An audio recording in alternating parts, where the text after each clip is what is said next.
नमस्कार। कैसे हैं आप लोग?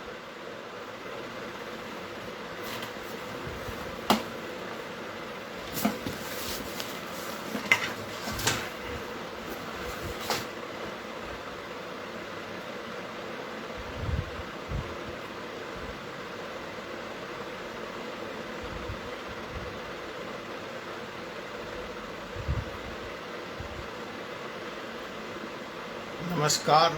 प्रथम विद्यार्थी, श्रोता, साथी, क्या कहूँ आपको, स्वागत है आपका आज इलाहाबाद विश्वविद्यालय परिवार के इस लाइव क्लास में, जहां हम लोग हिंदू लॉ जुडिशियरी एग्ज़ाम के मद्देनज़र पे लगातार बात कर रहे हैं। हमारी कक्षाएं चलते हुए एक लंबा वक्त हो चुका है। आप लोग जिस तरह से इसमें भाग ले रहे हैं, उत्साह दिखा रहे हैं, वह बिल्कुल उसके लिए आप सब बधाई के पात्र हैं। और समय पे आप उपस्थित हैं, इसका भी मैं स्वागत करता हूं। वन्नू यादव जी, जमशेद रजा जी, good evening. Mishra ji, good evening. तमाम साथी जो यहाँ मौजूद हैं इस वक्त, देवी शंकर मिश्रा जी, आशीष दुबे जी, आप सबको मेरा प्रणाम, नमस्कार, गुड इवनिंग। और अगर आप लोग बिल्कुल सही सलामत हैं यहाँ, विकास कुमार जी, तो रेडी दे, तो हम सीधे विषय पे आ जाए। जो लोग देर से आएंगे वो मिस करेंगे, ये उनकी प्रॉब्लम है, हमारी आपकी प्रॉब्लम क्यों है? जो लोग समय से आए हैं उनको देर से आने वालों की सज़ा क्यों मिली? ठीक है ना? गुड इवनिंग कौस्तुभ जी। तो आइए, हम कल बात कर रहे थे कि impact of migration on the Hindu law. आपने उसके पूर्व impact of religious conversion on the Hindu law, divorce, separation इत्यादि इत्यादि विषयों पे लंबी चौड़ी क्लास अटेंड की। अब हम लोग बात कर रहे थे कि how the very migration affects the Hindu law. देखो, यहाँ पे आप लोग थोड़ी लवली इवनिंग ईशान अग्निहोत्री जी, आप लोगों की आज मुझे थोड़ी मदद चाहिए। मदद ऐसे चाहिए, विशेष करके कौस्तुभ जी आपकी। आप यहाँ चैट बॉक्स में टाइप कर दें या अलग से मुझे फ़ोन कर दें, जैसा भी आपको उचित लगे। मेरे सामने आज थोड़ा सा धर्म संकट है। धर्म संकट ये है कि अगर मैं आपको impact of migration on Hindu law पढ़ाने लगूं तो मैं 7 दिन impact of migration Hindu law पढ़ा सकता हूँ। ये इतना बृहद सब्जेक्ट। फिर डोमिसाइल भी है, उसको भी अपने को देखना है। और फिर वीज़ा वीज, चेंज ऑफ रिलीजन पे हमने काफ़ी बात की है, लेकिन फिर भी कुछ बातें जो कवर नहीं हुई हैं वह भी रहता है। अब आपने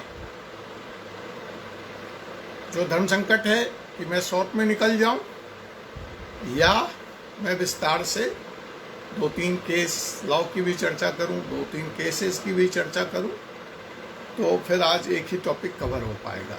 there is impact of migration. कल तक आप लोग इस विषय की महत्ता से उतने मतलब सीरियस नहीं थे, लेकिन आज आप समझ रहे हैं कि यह विषय कितना महत्वपूर्ण है, कितना सीरियस है और आप सबके लिए कितना नया है। आज एक सवाल और दे रहा हूँ। कल मैंने आपको लव जिहाद तोड़ने का एक जुगाड़ बताया, एक मंत्र बताया, जो गैर कानूनी होते हुए भी कानूनी था। आप सबने सहमत हुआ, बोले हाँ सर ऐसा हो रहा है और ऐसा सही है, हो सकता है। तो आज जब हम इम्पैक्ट ऑफ इमिग्रेशन डिस्कस करेंगे और अगर आप इस टॉपिक को सही से समझ जाएंगे तो वहाँ पे फिर मैं एक सवाल करूँगा कि कल जो मैंने कहा था, क्या उसका काट आज में है। क्या लव जिहाद को जिस तरह से कानून को ठेंगा दिखाकर दिल्ली में या राजस्थान में या पंजाब में या जम्मू कश्मीर में शादियां हो रही हैं, तो क्या उत्तर प्रदेश की सरकार उस शादी को चैलेंज कर सकती है? इस सवाल का जवाब अगर आप जानना चाहते हैं तो इसका जवाब आज के इस विषय में है कि इम्पैक्ट ऑफ द डोमिसाइल। आप समझो, कल मैंने क्या कहा था? कल मैंने कहा था कि जब व्यक्ति एक जगह से दूसरी जगह जाता है तो वो अपना पर्सनल लॉ कैरी करता है। तो वो जोड़ा, वो प्रेमी युगल जो दिल्ली आ गया और दिल्ली में आकर के शादी कर रहा है, प्रथम दृष्टया तो वो ठीक लगा। ठीक बात है ना कि वो यहाँ आया, यहाँ की कोर्ट में स्पेशल मैरिज एक्ट में शादी कर लिया उसने, या फिर उस व्यक्ति ने धर्म परिवर्तन करके शादी कर लिया और दिल्ली में वो दोनों ही कानून लागू नहीं है, स्पेशल मैरिज एक्ट लागू है और लव जिहाद लागू नहीं है, तो शादी तो सही हो गई। लेकिन अगर हम इस प्रीमाइस को आज थोड़ा आगे बढ़ा के देखें कि हम अगर ये कहते हैं कि in case of a migration from Banaras to Calcutta, the person who is migrating from Banaras to Calcutta will carry his Banaras School of Law. Then, on the basis of this, can that marriage which has been solemnized in Delhi, though the person is domiciled or basic resident of UP, can be challenged? Tell me.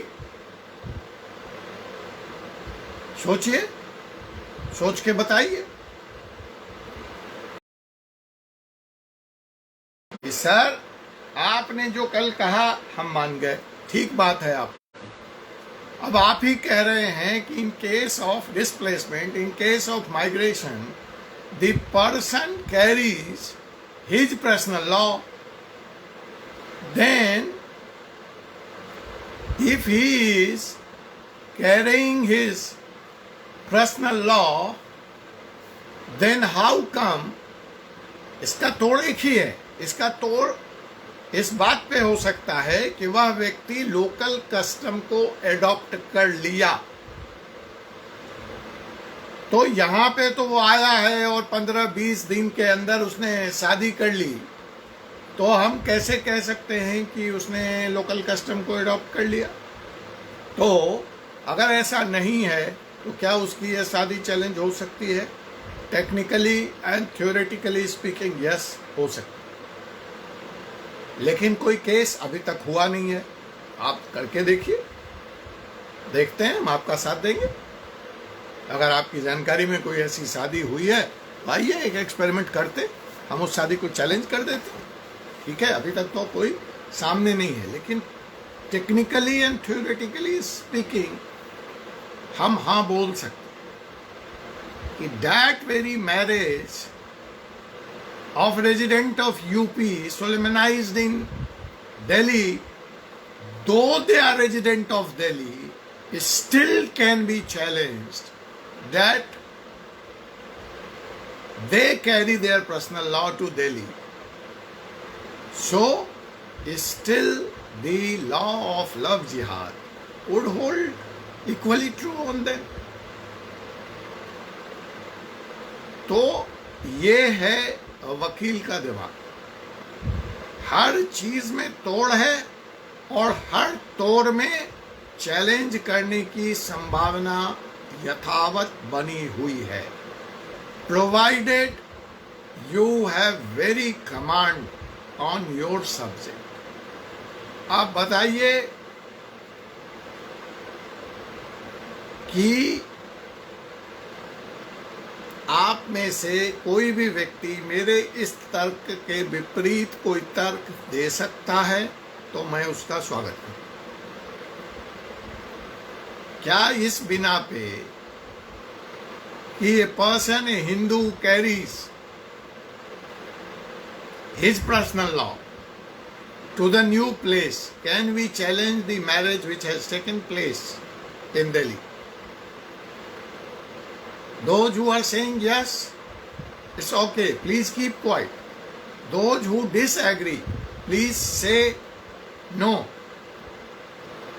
कोई case नहीं है, but मैं technically इस argument को extend कर रहा हूं ताकि आपके सोचने की शक्ति जो है, मेरे क्लास का अभिप्राय आपके सोचने की शक्ति को विकसित करना है, रादर रट्टू तोता बन के जाना है। ईशान अग्निहोत्री जी, हम क्यों नहीं चैलेंज कर सकते हैं? आप बताइए हमको। क्या मैं आपको स्क्रीन पे ले लूं? आप आना पसंद करेंगे स्क्रीन पे? आके समझाइए हमको। ईशान अग्निहोत्री, आप मुझे दिख नहीं रहे हैं। ईशान ईशान ईशान ईशान,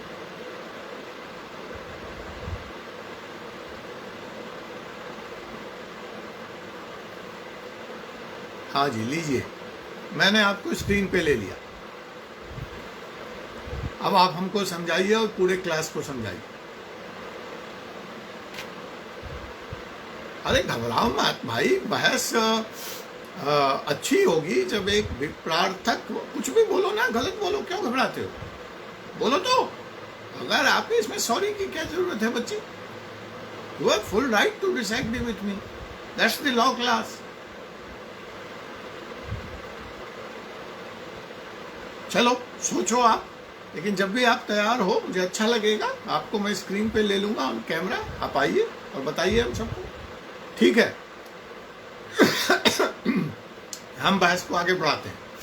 देखिए, कल जब हम लोग यहाँ क्लास में बात कर रहे थे, थोड़ा सा मैं पीछे जाऊँगा, फिर मैं इस विषय पे आऊँगा, लफ्ज़ जिहाद की बात कर रहे थे, तो मैंने आपको वो सारे तथ्य बताए थे।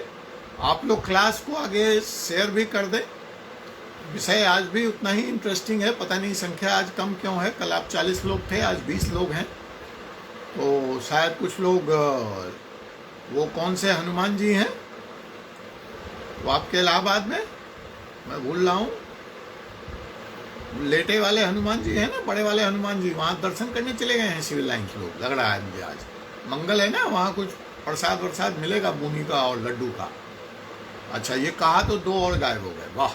चलिए, अच्छा ये आते जाते हैं, अच्छा वो नेटवर्क की भी प्रॉब्लम होगी। चलिए, एनी हाउ, तो कल हम लोग बात कर रहे थे कि how the certain section of the love jihad stands challenged both in Allahabad High Court, in Uttarakhand High Court, in Allahabad High Court, and even in Supreme Court. You have seen that. आपने ये भी देखा कि supreme court ने सारे case को एक जगह इकट्ठा करने से मना कर दिया और कहा कि नहीं, they would like to wait for the decision of the high court in this matter. The sections which are challenged are basically 2 sections. Section 1, how you can stop me from choosing a life partner of my choice. Fine, I am a major, I am an adult, I have freedom to choose the life partner of my choice. दूसरा तर्क ये है, या जो दूसरा section challenge है, freedom of religion. Constitution हमें provide करता है, हम कितनी भी बार इस देश में धर्म परिवर्तन कर सकते हैं, तो आप मुझे मेरे पसंद के धर्म परिवर्तन करने से भी कैसे रोक सकते थे? कल, मतलब हाँ कल ऐसा ही जब हम यहाँ एक बात कर रहे थे, तो एक केस सुप्रीम कोर्ट में कल आया, जिसमें एक हिंदू लड़की के पिता ने यह आरोप लगाया कि उसकी बेटी को बरगलाकर, बहलाकर, फुसलाकर और एक मुस्लिम धर्म को मानने वाले युवक ने ज़बरदस्ती अपने घर में रखा हुआ है, और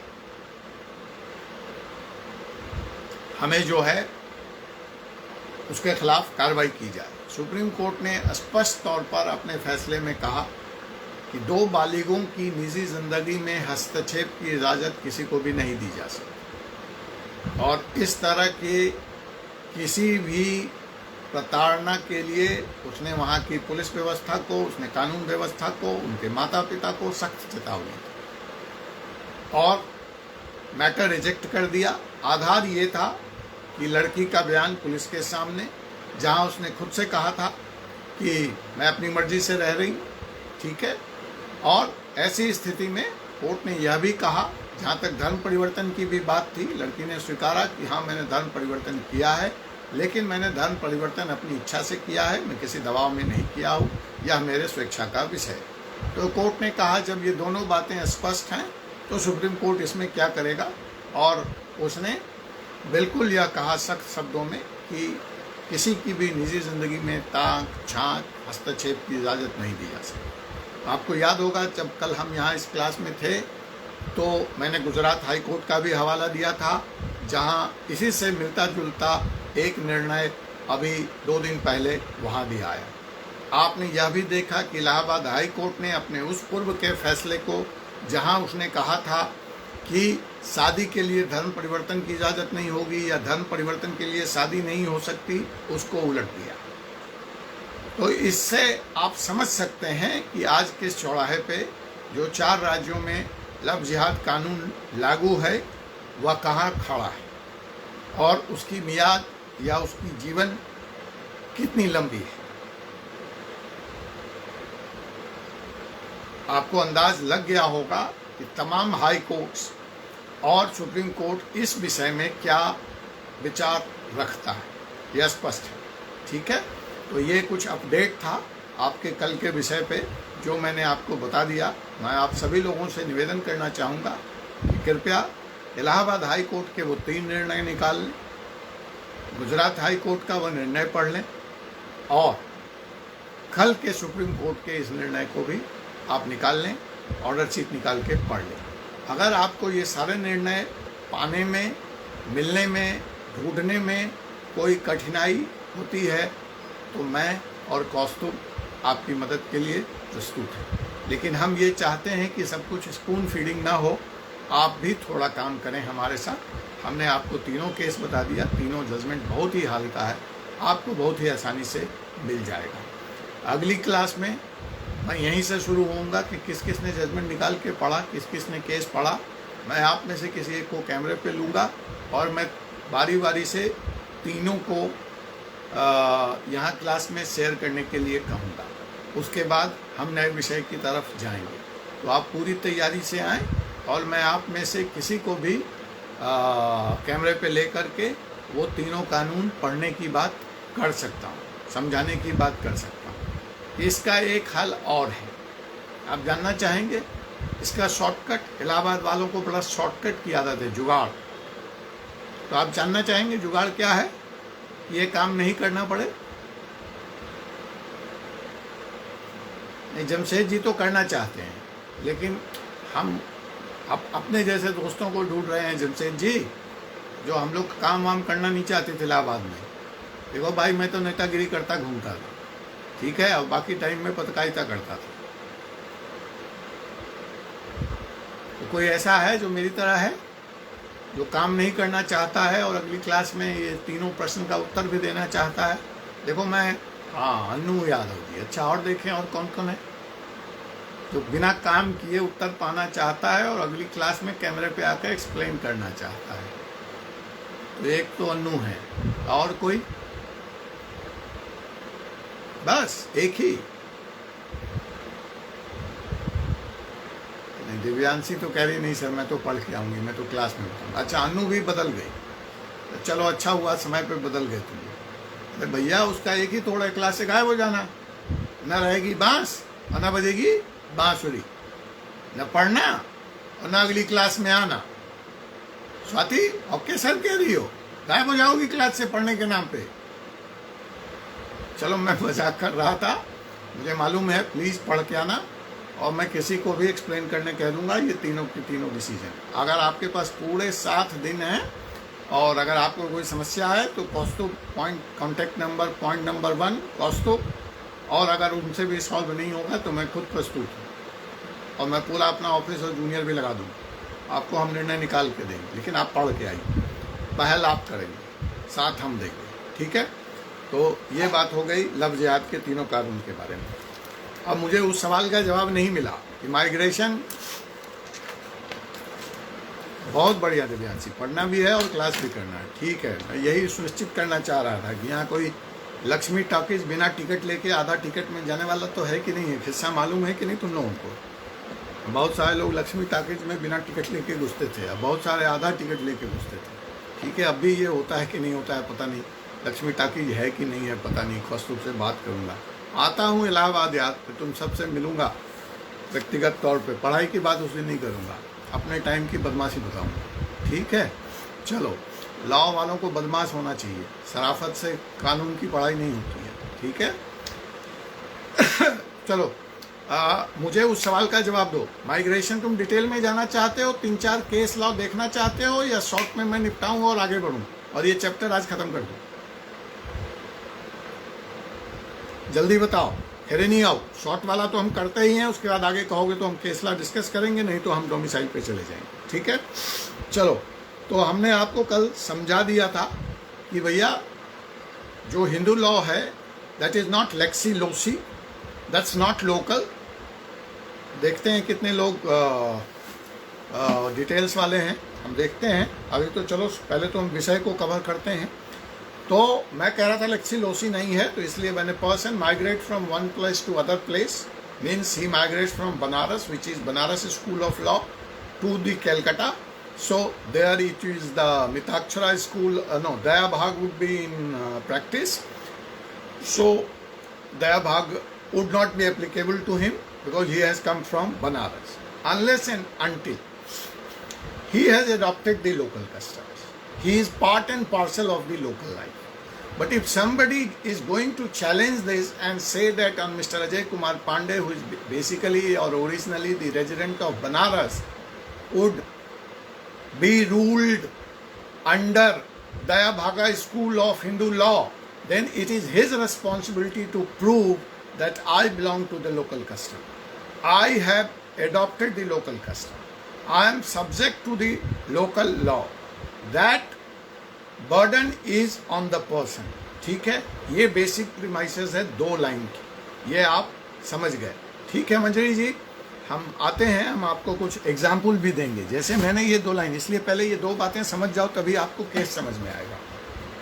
ये 2 बेसिक बातें हैं। पहली बात, personal law is applicable.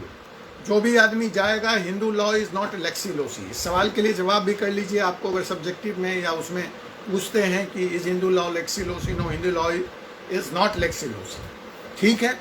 So a person carries his personal law to the new place of his migration. You know, under Hindu law we have different school of law. Banaras, Daya Bhaga, Mitakshara. Then in south there is some other school of law. Maharashtra, it is some, and part of the Gujarat it is some other school of the law. So we have different system. So the question is कि भैया जो आदमी इधर से उधर जाता है यहाँ हिंदुस्तान में, उसके ऊपर आखिर कौन सा लागू होगा, ठीक है। थैंक यू निखिलेश जी। तो मैं ये कह रहा था कि ये बात बेसिक समझ लो। जो इसका अपोजिट है वो अपोजिट ये है कि अगर आप कहते हैं कि नहीं हम कुछ केस भी ले लेंगे, इसीलिए मैंने कहा था कि आप अगर डिटेल में जाना चाहते हो तो then we have to take up the case and see 1 by 1 कि उसमें कोर्ट ने कैसे डिसाइड किया, केस के फैक्ट्स क्या थे, और अल्टीमेटली ये दोनों लॉ कैसे ऑन ग्राउंड प्रूव हुए, तो आपकी अंडरस्टैंडिंग और क्लियर हो जाएगी। ये तो अभी मैं कानून की बात जो किताब में लिखी है ब्लैक एंड वाइट उसकी बात कर रहा था। तो ऐसा नहीं है कि चैलेंज नहीं हो सकता, आप इसको चैलेंज कर सकते हैं, but then you have to prove that mister Ajay Kumar Pandey और डॉक्टर अजय कुमार पांडे और मिस्टर राम सिंह और श्याम सिंह और whosoever Jamshed Rajak is basically a resident of, and we will also see, right now we are discussing from the context of the Hindu law. That's my topic, that's my class. But मैं आपको खाली नहीं छोड़ूंगा, मैं थोड़ा सा बता दूंगा। आप डिटेल में जाना चाहेंगे तो that's again for you guys to decide and let me know how this will be under Islamic law. Hindu law का मेरा क्लास है, लेकिन is it not interesting to know कि इस्लाम इसको कैसे देखता है, इस्लामिक लॉ में इसका क्या होगा, माइग्रेशन का क्या कॉन्सेप्ट है, हम डिटेल में नहीं जाएंगे because that's not my subject, but I will just tell you how Islam will interpret this and what happens in the Islamic law, and just for your knowledge and interest, ठीक है। हम detail में नहीं जाएंगे, अगर डिटेल में जाना होगा तो फिर आप लोग आपस में डिस्कस करो, फिर मुझे बताना, फिर आपको ये भी डिस्कस करना पड़ेगा। ये सारा चीज़ हम हिंदू लॉ में अभी डिस्कस कर रहे हैं, और basically this is also about the status of the women in Hindu law. Then if you want to go get deep into Islam and then Christianity, then you have to find out what is their status. वो महिलाओं को कैसे देखते, उनके यहाँ महिलाओं की क्या स्थिति है। आज एक और अच्छी खबर है, आप लोगों ने पढ़ी होगी, जिस पे मैं बहुत दिन से संघर्ष कर रहा था, कि हमारी फौज ही जो है, हम वैसे तो कहते हैं जी इक्वलिटी है, लेकिन फौज में पहले कमीशन नहीं देते थे, महिलाओं को एंट्री नहीं थी। जब एंट्री दे दी तो उनको कहा कि नॉन कमीशन में रहेंगे, नॉन कमीशन से कमीशन में आए, फिर कहे जी आप फ्लाई नहीं कर सकते। तो जेंडर बायस तो वहीं था। संविधान कहता है कि इक्वल है, महिला के भी एक वोट का अधिकार एक होगा और पुरुष के भी एक वोट का अधिकार ये होगा। लेकिन हाँ, बिल्कुल सौरभ वर्मा, आप सही कह रहे हो, एनडीए डिसीजन सर, बिल्कुल। तो और आप जब प्रैक्टिकल धरातल पे आ रहे हो तो महिलाओं को बराबर नहीं मानते हो। तो दो बड़ी महत्वपूर्ण घटनाएं हुई आज। ऑफकोर्स सुप्रीम कोर्ट को इंटरवीन करना पड़ा, और आज ऐसा हुआ कि 5 महिलाओं को कॉम्बैक्ट यूनिट में कर्नल एंड एबव प्रमोशन दिया गया। पहली बार हुआ हिंदुस्तान में। इसी बार 15 अगस्त पे प्रधानमंत्री जी ने घोषणा की कि सैनिक स्कूल जहां सिर्फ बच्चे लड़के जाते थे, उनका एडमिशन होता था, वह भी उन्होंने हटा दिया बैरियर, और कहा कि अब लड़कियां भी सैनिक स्कूल में क्लास 6 से फौजी अफसर बनने के लिए दाखिला ले सकती हैं। तो एक तरफ इधर एंट्री खोला, दूसरी तरफ उधर एग्जिट का जो हाइट था, जो पैरामीटर था, जो फुल स्टॉप था, उसको भी उठाया उन्होंने। कि तो हो सकता है वो दिन दूर ना हो जब भारत की चीफ ऑफ आर्मी स्टाफ कोई महिला हो। उसके दरवाजे तो खुल गए, क्योंकि कल तक क्या था कि कर्नल एंड बिलो उनको हटा देते थे, लेकिन अब आज है कि वो compete कर सकती हैं कंधे से कंधा मिलाकर पुरुषों के, और if they deserve and the seniority and things like that. और फौज में इस वक्त एक नई बहस और चल रही है, वो बहस ये है कि प्रमोशन का आधार फौज में मेरिट हो या फिर प्रमोशन का आधार सीनियरिटी हो। देखिए क्या होता है, इसके अपने अपने तर्क हैं, बट खैर वो हमारा विषय नहीं है। ये तो मैंने महिलाओं की स्थिति के बारे में बात हुई, तो ये कुछ बातें मेरे दिमाग में आ गई थी, तो ये चीज़ आपको क्लियर हो गया। ये बात कि जब कानून की बात आएगी, डिसाइड करने की बात आएगी कि कौन सा कानून लागू होगा, तो माइग्रेशन के वक्त वह व्यक्ति जिस कानून के द्वारा रूल था, वही कानून उसके ऊपर लागू होगा subsequent to migration also, migration के बाद भी। ठीक है, मैंने कहा, लेकिन ये अपने आप में सत्य है, लेकिन अंतिम सत्य नहीं है। इसको उल्टा किया जा सकता है बाय प्रूविंग कि इस व्यक्ति ने या इस परिवार ने लोकल कस्टम्स को पूरी तरह से मान लिया है, एडॉप्ट कर लिया। लेकिन अगर आप ऐसा कहते हैं तो यह साबित आपको करना पड़ेगा कि दिस वेरी पर्सन और this very family has adopted the law of the uses of the place where they are residing now. That is the exact English word. You have to prove that this very family has adopted the law of the uses. रोजमर्रा के दैनिक जीवन में ये इस स्थानीय कानून को इस परिवार ने मान लिया है, तो आज इनहेरिटेंस या शादी या डाइवोर्स के लिए ये बनारस स्कूल ऑफ लॉ का हवाला नहीं दे सकते। बट इफ यू से कि रोज रोज के अपनी जिंदगी में लोकल यूजेस को मान लिया है, तो ये प्रूव करने की जिम्मेवारी सामने वाले व्यक्ति की है जो ऐसा कह रहा है। Thus a family which is migrating from Banaras would be basically or originally will be ruled under Banaras school even if he is living in Calcutta, जहाँ की दया भागा school of law is in practice, but this person will not be ruled under Daya Bhaga school. He would continue to be ruled under Banaras school of law. In terms of कौन से matter, will और कौन से matter, all the personal matters means succession, inheritance, adoption, marriage, judicial separation and divorce. यही है ना personal matters and his will, ठीक है, including personal matter, including succession to immovable property. ये ध्यान रखना, when we talk of succession in properties are of two type, immovable and movable. तो immovable property पे उसका बनारस स्कूल काम करेगा, जो मूवेबल है उस पर लोकल लॉ काम करेगा क्योंकि उसने वहाँ एक्वायर किया है कार, स्कूटर वगैरह वगैरह, तो वो तो चलो वो वहाँ निपटा देगा, ठीक है. बट इमूवेबल प्रॉपर्टी ही would be continued to be ruled by Banaras school of law and this law is in exception. ये एक विशेष कानून का प्रावधान है जो जनरली प्रावधान है, जो इंटरनेशनल स्फीयर में प्रैक्टिस्ड है कि यही माइग्रेशन जब एक कंट्री से दूसरी कंट्री में होता है तो बड़ा स्पष्ट है कि जहां आप गए हैं माइग्रेट करके वहां का कानून आप पे लागू होगा, चाहे आप हिंदू हो, चाहे मुसलमान हो, चाहे आप क्रिश्चियन हो, चाहे पारसी, कुछ नहीं, सिंपल फंडा है. जहां गए हैं वहां का स्थानीय कानून आपके ऊपर डे वन से पहले घंटे से लागू हो जाए. लेकिन that's the private international law. The name of that law under which this happens, आप लिख लीजिए, is called private international. निजी अंतर्राष्ट्रीय कानून के तहत in case of migration from one place to other where the change of country is taking place, निजी अंतर्राष्ट्रीय कानून लागू होगा जो यह वकालत करता है, जो यह कहता है कि स्थानीय कानून पहली घंटे से उस व्यक्ति पे लागू होगा.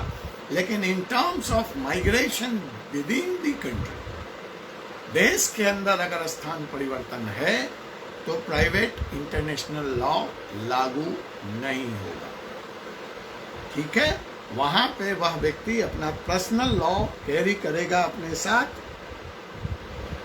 However, the last part but very important part, however, the immovable property would be governed under lexi loci. immovable property जो है वह लोकल लॉ से गवर्न होगी, ठीक है, क्लियर है.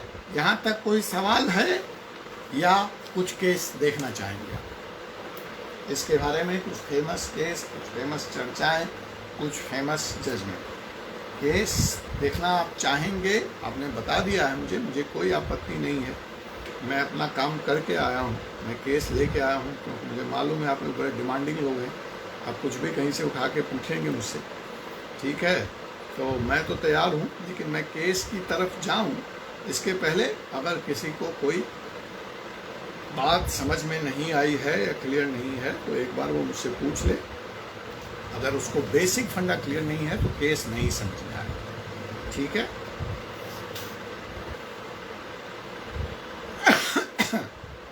एक आध मिनट ले लो, मैं तब तक थोड़ा पानी का एक घूंट भी मार लूँ.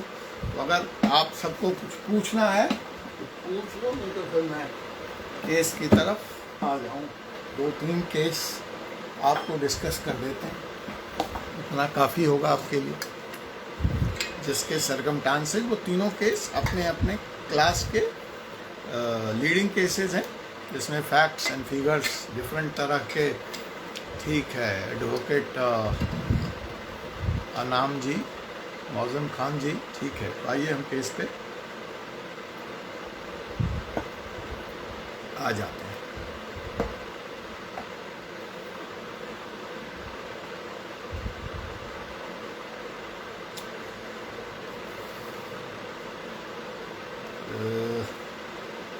मिल जाओ भाई केस। हाँ,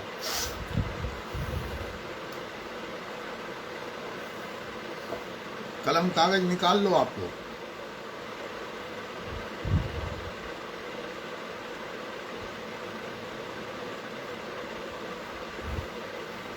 ठीक है, तो एक बार आप ऐसा समझो, जब आपको कॉन्सेप्ट क्लियर है तो यहाँ पे एक सरकमस्टांसेस है कि एक फैमिली है जो महाराष्ट्र से माइग्रेट कर रही है। महाराष्ट्र में कौन सा स्कूल ऑफ लॉ प्रिवेलिंग है हिंदू लॉ में? Mitakshara school of law prevails है।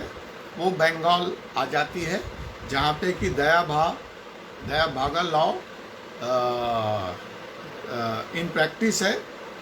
So going by the theory, जो हमारी थियरी है जो हमने अभी डिस्कस की, तो वो जो परिवार है जो महाराष्ट्र से उठ करके बंगाल आ चुका है, कलकत्ता आ चुका है मुंबई से, he would be still ruled by Mitakshara, no doubt about it. ठीक है, उस पर दया भागा लागू नहीं होगी। हाउएवर, तो आपको मालूम है कि अगर वो ये प्रूव हो जाता है कि वो जो व्यक्ति है जिसका बेसिक ओरिजिन महाराष्ट्र है, लेकिन उसने कलकत्ता में आके या बंगाल में आकर के लोकल लॉ, लोकल कस्टम को पूरी तरह से मान लिया है, तब तो he would be governed by the Dayabhaga. अब उसी तरह से हम एक केस यहाँ पे ले लेते हैं। इस केस का टाइटल है अब्दुर रहीम। लिख लीजिए आप लोग, ABDURAHIM,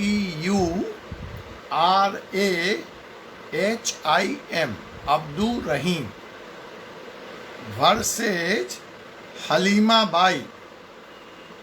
Abdur Rahim versus Halima by, under bracket 43 IA 34, under bracket 43 IA 34 bracket close.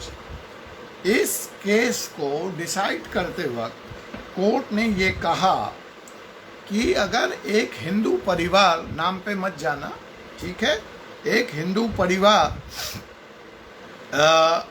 एक भाग से दूसरे भाग की तरफ जब माइग्रेट करता है, एक भूभाग से दूसरे भाग, एक प्रदेश से दूसरी भाग, तो प्राइमा फेसाई, हमने कल कहा था कि prima facie on the face of it वह अपना पर्सनल लॉ, यस बिल्कुल सही।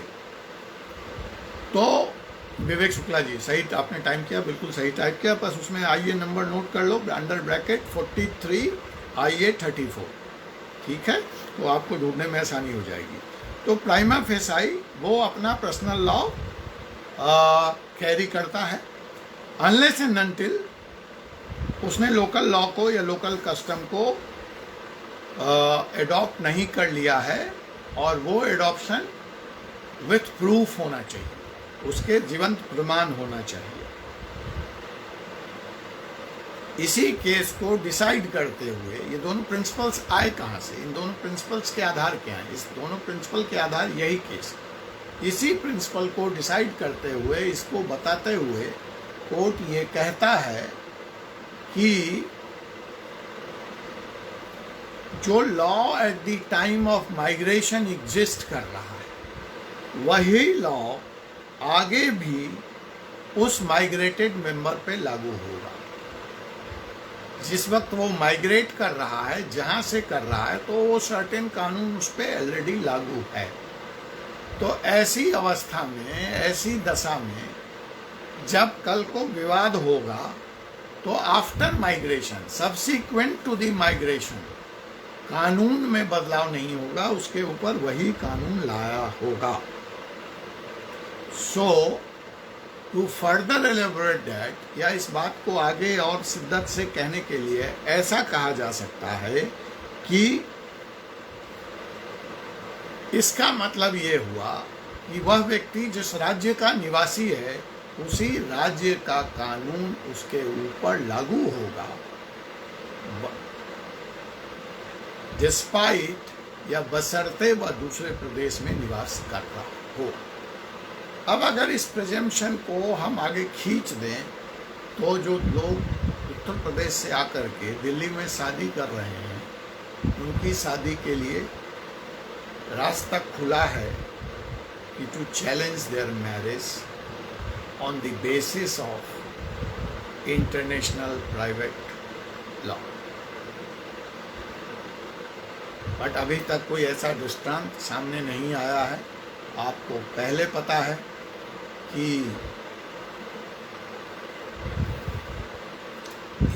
2018 से ये लफ्ज़ जिहाद और उत्तर प्रदेश तो और बाद में, और शादियां अभी हुई हैं, अभी लोगों ने नोट लेना शुरू किया है। तो मेरे समझ से उत्तर प्रदेश सरकार जो सुप्रीम कोर्ट जा कर के चैलेंज कर रही है, मैं अगर होता तो मैं वहाँ पंगा लेने की बदले यहाँ ही इन शादियों को अवैध घोषित करने का पिटीशन फाइल करता, और अगर ये शादियाँ अवैध घोषित हो जाती तो स्वाभाविक है कि उत्तर प्रदेश का जो कानून जिस मंशा से लाया गया था उसमें शायद कुछ हद तक सफलता मिल सकती थी। और चैलेंज तो हो ही सकता है, वह फैमिली इस केस को एक ही शर्त पे जीत सकती है कि वह यह प्रूव कर दे कि नहीं जी, they have adopted the local custom, that's why the rule of Uttar Pradesh और the local law of the Hindu marriage act would not be applicable, love jihad will not be applicable to this. यहाँ पे एक बात स्पष्ट कर लीजिए, या इसका जो एक्सेप्शन है कि हम जो भी बात कर रहे हैं वो विद इन कंट्री माइग्रेशन की बात कर रहे हैं। अगर हम आउटसाइड द कंट्री माइग्रेशन की बात करते हैं तो from day one, from very first hour, the local law would come into act and the person who has migrated to a new country, because वहाँ पे ये प्रिज्यूम कर लिया जाता है, पहली ही घंटे से यह मान लिया जाता है कि आपने लोकल कस्टम्स को एडॉप्ट कर लिया, तभी आप इस देश में आए। इसलिए याद कीजिए कि जब फ्रांस में बुर्का को लेकर के, सर ढकने को लेकर के, कनाडा में जब बुर्का को लेकर के, सर ढकने को लेकर के कुछ लोगों ने इस्लाम की दुहाई दी और इस्लाम की बात कही, तो वहाँ के प्रधानमंत्री ने क्या कहा? सुनने में कटु लगा, लेकिन वह जो स्टेटमेंट था वो कटु लगने जैसी कोई बात नहीं होनी चाहिए उसमें। He was just speaking about कानूनी स्थिति, कानून क्या है उसकी बात कर रहे थे। अब इस आलोक में आप कनाडा के प्रधानमंत्री के बयान को देखिए या फ्रेंच के प्रधानमंत्री के बयान को देखिए तो शायद आपको गुस्सा नहीं आए। वो कोई धार्मिक बयान नहीं दे रहे, उन्होंने कहा कि आप यहाँ हो तो यहाँ का कानून लागू है, अगर आपको पसंद नहीं है यहाँ का कानून तो आप चले जाओ, पाकिस्तान चले जाओ, अफगानिस्तान चले जाओ, ईरान चले जाओ, सऊदी चले जाओ, जहां जाना है वहां जाओ। But the world is ruled by international private law, and when you have entered this country, so from very first hour you have agreed to abide by the local law. इसलिए यहाँ पे अलग से कोई बुर्के की मांग या अलग से कोई स्कार्फ ओढ़ने की मांग आप नहीं कर सकते। आपको पसंद है तो इस देश में रहिए और नहीं पसंद है तो इस देश से रुखसत हो जाइए। तो बुरा लगा, बहुत बवाल मचा, लेकिन ये वही बात है, इसको समझिए। हमको जब कानून की समझ में नहीं होती है तो हम चीज़ों को आधा अधूरा समझते हैं। आपको शायद पता हो इसलिए मैंने कहा कि अगर if you want to understand in detail then you have to understand कि इस्लाम में आखिर महिलाएं कैसे डिफाइन है, उनकी स्थिति क्या है। सऊदी अरबिया में अगर आप नौकरी करते हैं और आप हिंदू हैं और आपकी वाइफ है, तो आपको शायद पता हो, या जिनको नहीं पता हो वो जान लें, आप हिंदू भी हैं तो आप ये नहीं कह सकते कि मैं बुर्का नहीं पहनूंगी। You have to also wear burqa. अगर वहां पे नकाब चेहरे पे लगाने का लोकल कानून है, तो आप चाहे क्रिश्चियन हैं, चाहे आप अंग्रेज हैं, चाहे आप हिंदू हैं, अगर सऊदी में रहना है तो सऊदी के कानून को आपको मानना पड़ेगा।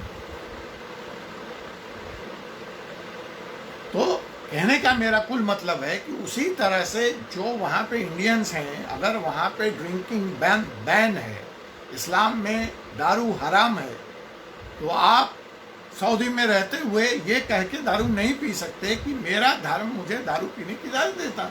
आपको तो पता है कि Saudi no drink means no drink and it's for everybody.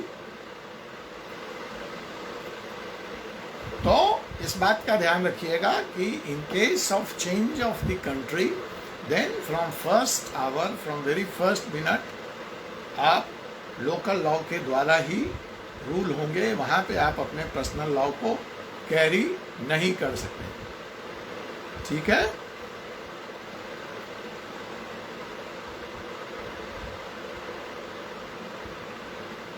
So that is about this very law, जहाँ से ये दोनों प्रिंसिपल क्लियरली एस्टेबलाइज होते हैं। अब आप इस कानून के कुछ और रंग देखना चाहते हैं, चलिए कुछ और रंग पे बात करते हैं, कुछ और रंग देखते हैं।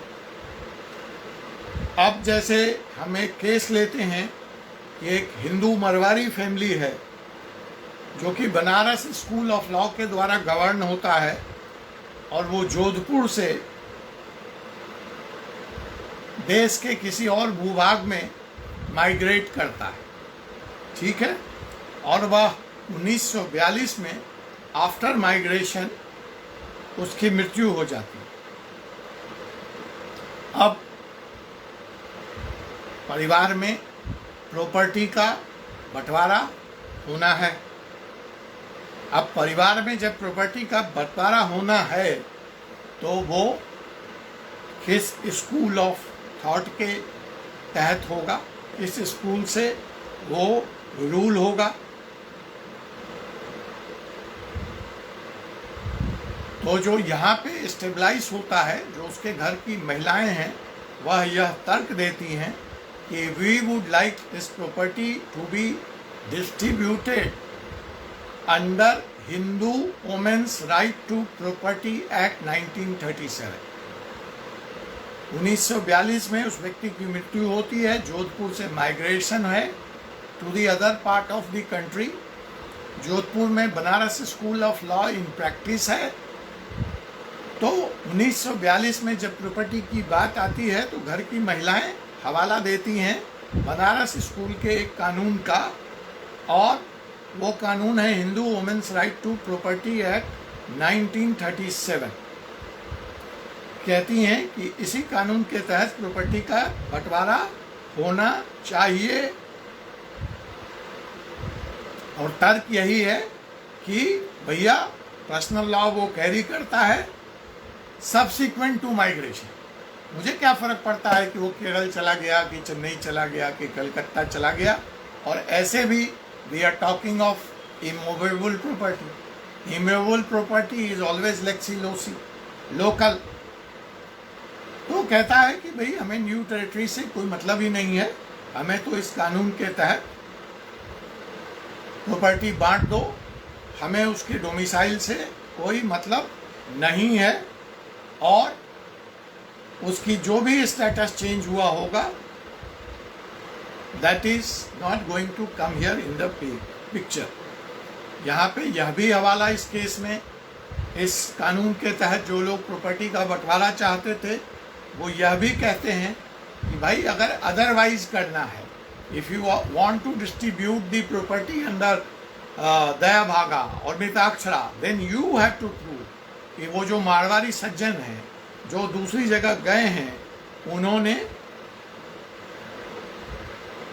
लोकल कस्टम को एडॉप्ट कर लिया, या फिर ये प्रूव कर दो कि वो माइग्रेट ही करके नहीं गए, वो वहीं के बासिंदे थे, वो वहीं के निवासी थे। तो इधर में से कोई भी एक चीज प्रूव करो, और अगर ऐसा तुम नहीं प्रूव कर पा रहे हो, then I have full right to ask for my share in the property under the Banaras school of thought.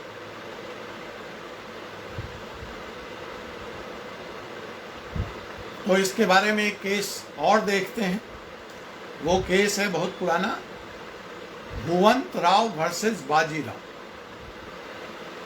This case is Bhuvant Rao, BAHUANT, Bhuvant Rao versus Bajirao. इस केस में स्पष्ट तौर पे अदालत ने कहा, where a Hindu family migrates from one part of India to the another part of the India, prima facie they carry with them their personal law. Another case which is proving this point. But if they are alleged to have become subject to a new local law or custom, then this custom must be affirmatively proved to have been adopted. दूसरा case जिससे हमारी दोनों बातें stabilise होती है, वो कौन सा है? आफ्टर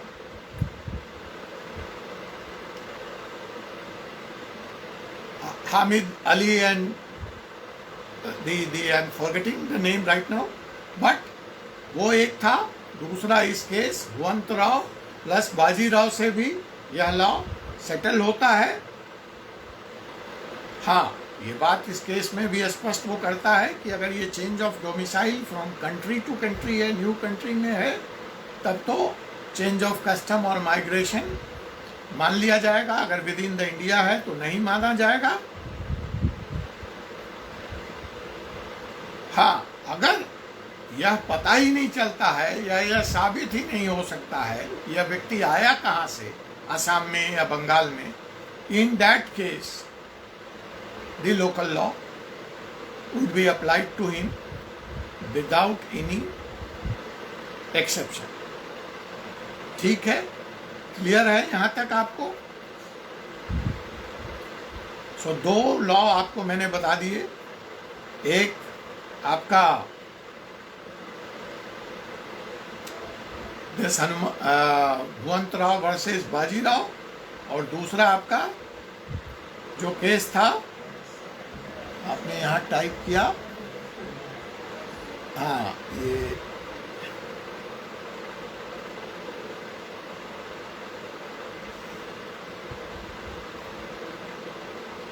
अरे एक सेकंड को मैं अपने नोट में देख लेता हूँ।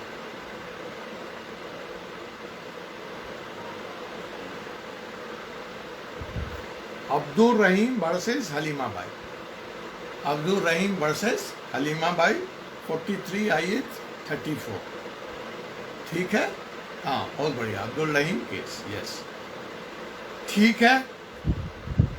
अगर अब भी स्पष्टता नहीं है तो एक केस और ले लो, नहीं तो कुछ सवालों के लिए तैयार होगा। ये एक केस और है, बड़ा फेमस है इस डोमेन का, that is called Chandrakanto Goswami versus Ram Mohini Devi and others, 1956। Chandrakanto Goswami versus Ram Mohini Devi and others, 1956। Citation AIR 1956, Calcutta, CAL 577, 60 CWN 1006। Bench थी P Mukherjee and R Mukherjee की, यहाँ पे क्या हुआ, एक पार्टीशन अपील कोर्ट के सामने आई। देखो वही बात है, प्रॉपर्टी का ही डिवाइड तीनों केस में आपने देखा, प्रॉपर्टी, अब प्रॉपर्टी किस लॉ से डिवाइड होगी, यही बेसिक क्वेश्चन आता है कोर्ट के सामने। जो स्थानीय लोग हैं वो चाहते हैं कि उस कानून के तहत बट जाए, जो गांव वाले हैं, जो घर वाले हैं, पीछे से हैं, वो कहते हैं नहीं जी हमारा तो इस लॉ के तहत बटना चाहिए, इस कानून के तहत बटना चाहिए। इसको इस कॉन्टेक्स्ट में भी समझो, ऐसा क्यों था। आज बेटियों को बराबर का हक आपने दे दिया 2005 के बाद। बनारस स्कूल ऑफ थॉट में अगर आप पहले जाते हो तो बेटियों को बराबर का हक नहीं था, बेटियों को हक ही नहीं था। तो अगर वो प्रॉपर्टी चेन्नई की है तो साउथ में तो डे वन से हक था, केरला में तो डे वन से हक था। मैट्रियार्कल सोसाइटी है, हिंदू वहाँ का भी है और हिंदू वहाँ का भी। अब if property is in Cochin, तो अगर कोचीन का लॉ लागू होगा तो बेटियों को भी हिस्सा मिल जाएगा। अब यहाँ वाले भाई क्या चाहेंगे कि नहीं बहनों को हिस्सा ना मिले, बेटियों को हिस्सा ना मिले, तो वो तो कहेंगे पिताजी बनारस से गए थे उस समय 2005 से पहले, तुम्हें मालूम है क्या स्थिति थी। ठीक है, तो इसका डिफरेंस ये समझो कि आप लोग ऐसा क्यों है, जब कानून सब जगह प्रॉपर्टी का एक ही है। नहीं, सब जगह कानून प्रॉपर्टी का एक नहीं है। इसलिए मैं बोल रहा हूँ बार बार कि it was a different law in practice, so the conflict will happen. So in this very case, Chandrakanto वाले केस में भी सेम मैटर है। एक प्रॉपर्टी का पार्टीशन अपील लगा, of course the family was Hindus. अब जो क्वेश्चन था कोर्ट के सामने, एक पक्ष कह रहा था कि we belong to Dayabhaga school of law and the other party was saying कि no, it's the local custom, Mitakshara school of law will be applicable. फिर से ध्यान कर लो, the case is Chandrakanta Goswami versus Ram Mohini Devi and others. ये 1956 का मुकदमा, ठीक है।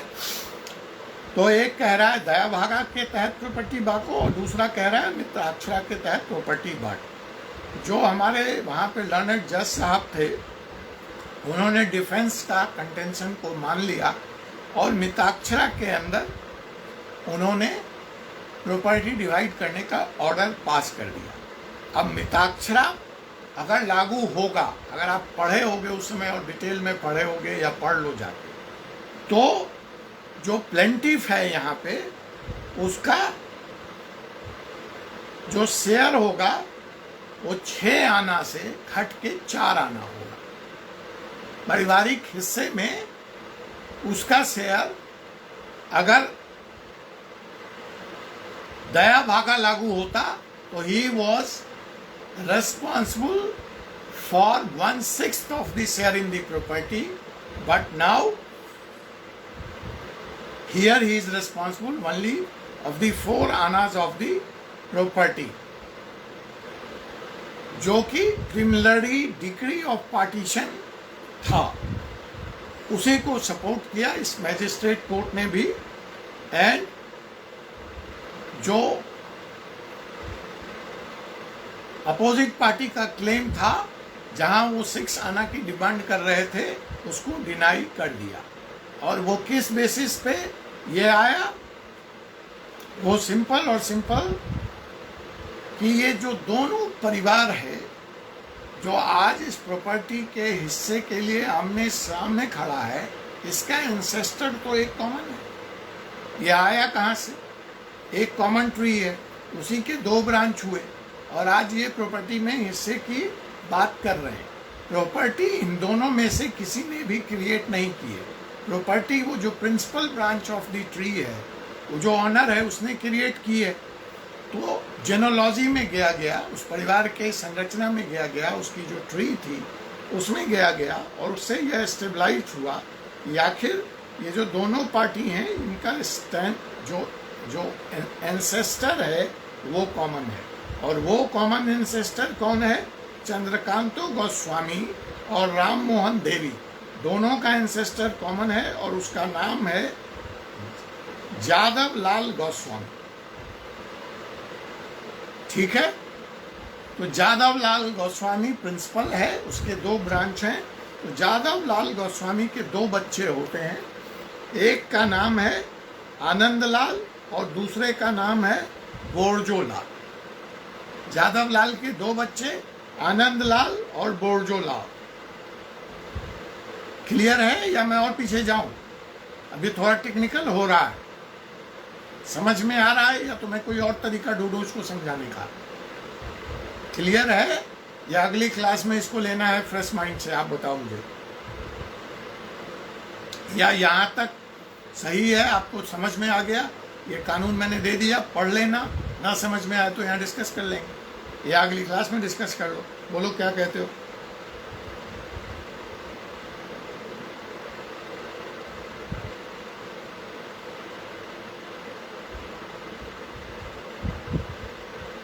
ठीक है, तो मैंने दे दिया, पढ़ के आना ये केस, आपको समझना भी आसान लगेगा क्योंकि बहुत लंबा चौड़ा केस है और इसमें बहुत सारी चीज़ें स्टेबलाइज हुई। ये देखो, ये कुल मिलाकर के ये पूरा डिसीजन जो है, और इसमें फिर बहुत सारे केस के हवाले भी आते हैं to support his judgement, the court is quoting. बहुत लंबा चौड़ा जजमेंट है ये। This is around more than 35 paras.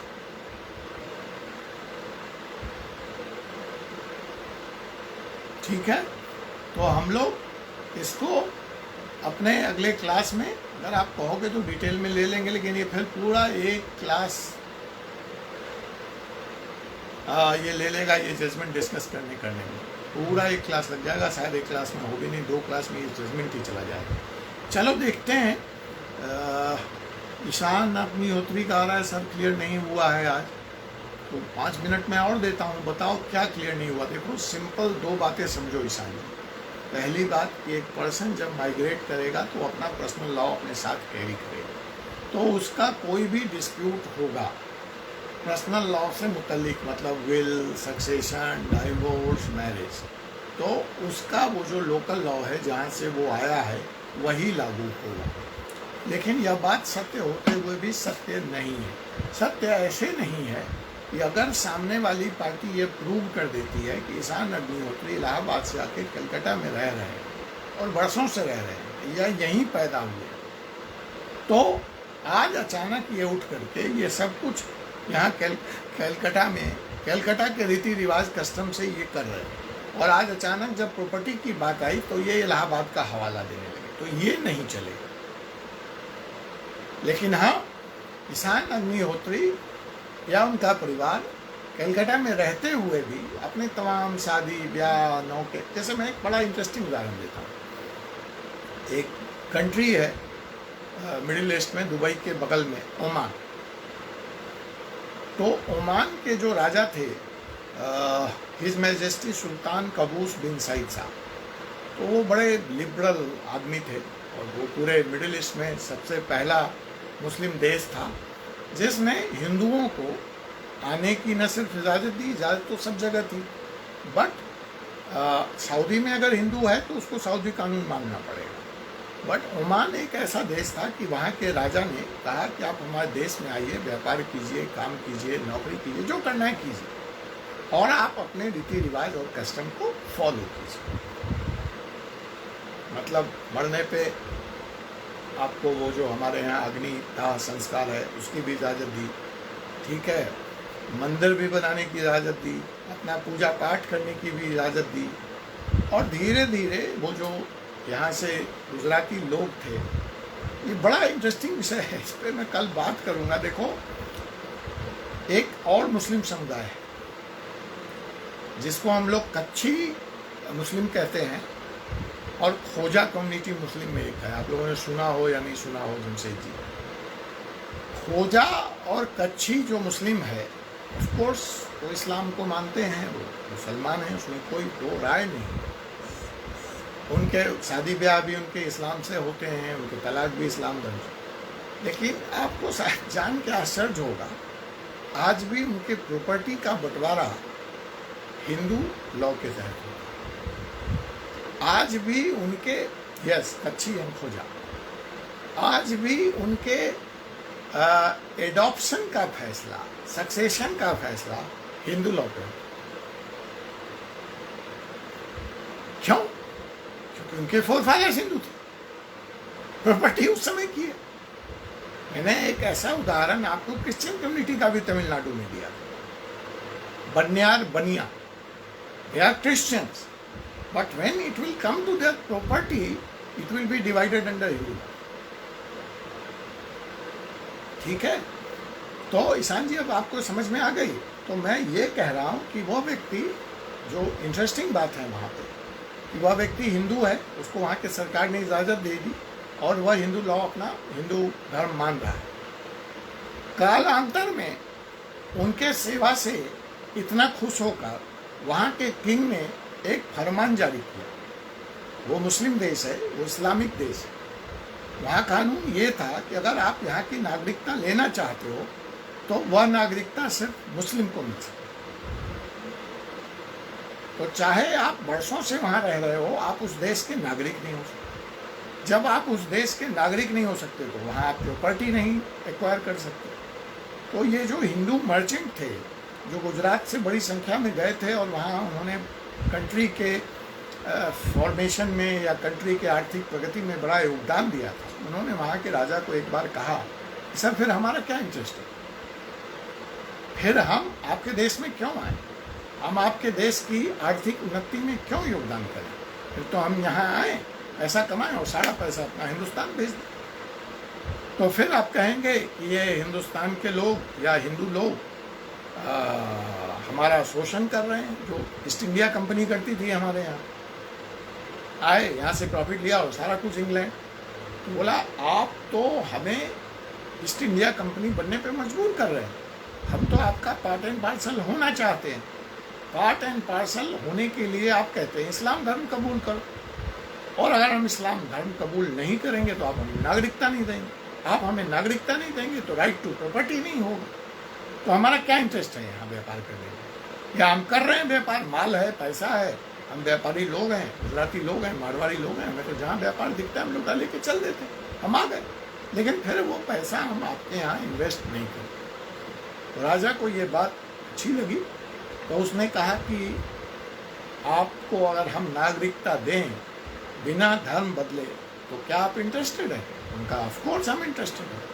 तो ओमान में एक कानून आया, वो राजा थे मजलिस, वैसे तो वहाँ पे भी लोकतंत्र का एक कॉन्सेप्ट वो था, बट इट इज़ नॉट लोकतंत्र लाइक हियर, बट यस मोर और less in the same form. तो मजलिस अल शुरा वो कहते थे। तो वहाँ पे एक लॉ पास किया उन्होंने, जिसमें उन्होंने कहा कि एक्सेप्शनल केस में नॉन मुस्लिम्स को भी ओमान की नागरिकता दी जा सकती, दे दी गई। बहुत सारे परिवार, गुजराती परिवार ओमान के नागरिक हो गए, धर्म उनका हिंदू है। अब जब उनके शादी ब्याह की बात आई तो उस मुल्क में हिंदू लड़कियां कहाँ से मिले, समझो, पूरा इस्लामिक मुल्क है। आप 10-5 परिवार वहाँ हिंदू हैं जो व्यापार करने गए हैं, तो आप आपस में रिश्तेदार हैं, बहन भाई शादी नहीं करेगा ना। और फिर जितने लड़के हैं उस हिसाब से लड़कियां हैं भी क्या, जो स्थानीय नागरिक हैं हिंदू 10-5 परिवार ज़्यादा तो है नहीं। तो कुल मिला के उनके सारे रीति रिवाज, जो मैं समझाना चाह रहा हूँ, जो मैं कहना चाह रहा हूँ, कि उनके सारे रीति रिवाज, उनके सारे शादी ब्याह वापस गुजरात में हिंदुओं के यहाँ ही होते थे। तो अगर यह व्यक्ति ये प्रूव कर देता है कि यह आदमी साउथ इंडिया में रहते हुए भी तमाम रीति रिवाज कानून ये बनारस का ही मान रहा है, तो बनारस लागू होगा। लेकिन अगर वो बाकी मामलों में साउथ इंडिया के उस कानून को वो मान रहा है, तो अचानक आकर के वो ये नहीं कह सकता है कि मेरे पे बनारस स्कूल ऑफ लॉ लागू करो। इसमें इस बात को समझने के लिए ईशान जी आपको थोड़ा सा जाके अध्ययन करना पड़ेगा कि दया भाग में लड़की का कितना हिस्सा है, मिताक्षरा में लड़की को क्या स्टेटस प्राप्त है, बनारस में क्या स्टेटस प्राप्त है। ये विवाद क्यों होगा? क्योंकि कहीं लड़की को बराबरी का हिस्सा था, कहीं 1/6 था, कहीं 1/4 था, कहीं था ही नहीं। ठीक है, तो लोग इसके लिए तरह तरह के प्रकल्प और विकल्प लिया करते थे। आपको जान के एक चीज़ और सुखद आश्चर्य होगा कि ये जो फैमिली थी जो मैंने देखा वहाँ ओमान में, बड़ा इंटरेस्टिंग फैमिली थी। इनके जो मेल मेंबर होते थे वो सब के सब सिटीजन हैं लोकल, मतलब ओमान के नागरिक हो गए। तो ये जो है प्रॉपर्टी अपने नाम में ओमान में बनाते थे, खरीदते थे। लेकिन अगर ये थे कहाँ के, बेसिकली इंडियन थे, गुजरात के थे। लेकिन आपको मालूम है इंडिया ड्यूल सिटीजनशिप अलाउ नहीं करता है। हमारे यहाँ ड्यूल सिटीजनशिप का कॉन्सेप्ट नहीं है। आप हमारे देश के नागरिक हो सकते हैं या फिर किसी दूसरे देश के। आप दो नागरिकता नहीं रख सकते हिंदुस्तान में, पाकिस्तान में अलाउड है। At a same time many other countries allow this. At a same time आप दो जगह के कानून को की नागरिकता आप मान सकते हैं। तो जैसे ही वो व्यक्ति ओमान की नागरिकता लिया, उसका हिंदुस्तान की नागरिकता खत्म। तो उसकी हिंदुस्तान की नागरिकता खत्म, तो हिंदुस्तान में प्रॉपर्टी वो खरीद नहीं सकते। Foreigner was not allowed two by the property in India. But उसकी वाइफ कहाँ से है? इंडिया से। उसका धर्म परिवर्तन नहीं कराया, उसको सिटीजनशिप नहीं दिलाया, तो she remains a Indian citizen. So they would enjoy property in both the country, in the name of the male member in Oman, Dubai, and in the name of the female members in India. तो जो मैं बार बार कहता हूँ, अगर एक कानून है तो उसका तोड़िए। सोचो सोचो। बात करेंगे अगली क्लास में ऐसे ही और इंटरेस्टिंग विषय। Special Marriage Act, Hindu law. Thank you very much. See you all again on Monday at the same time, 8 p.m. at the same page, Allahabad University, Ariwa. Thank you. Good night.